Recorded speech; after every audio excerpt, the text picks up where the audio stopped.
দেখুন উনি কিভাবে এসেছিল ক্লায়েন্ট, এবং সাথে কিন্তু লাইভ বসে আছে। ওনার বিফোর ফটোগুলো দেখুন কি অবস্থায় এসেছিল।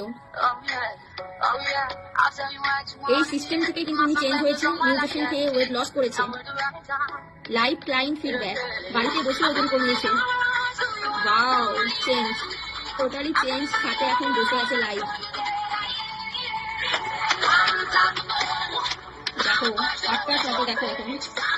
ইয়েস, তোমরা যারা চাইছো ঠিক এইভাবে নিজেকে চেঞ্জ করে ফেলতে, ঝটপট আমার সাথে কন্ট্যাক্ট করে ফেলো ফিটনেস কোচ প্রিয়াঙ্কা নিচের দেওয়া নাম্বারে। উনি কিন্তু লাইভ বসে আছে, ফিট অ্যান্ড ফাইন, সাথে হ্যাপি। এত সুন্দর একটা ফিডব্যাক পেয়েছে আমাদের সিস্টেম থেকে, সাথে কিন্তু এত ভালো ট্রান্সফরমেশন, পুরো মাথা চুল থেকে পায়ে নোক অব্দি চেঞ্জ হয়ে গেছে টোটালি। सर थोड़ा आपको बोल देती हूँ, 99 वजन लेके आई थी, अभी मैं 60 में हूँ। 14 मेडिसिन था मेरे बॉडी के अंदर, 14 मेडिसिन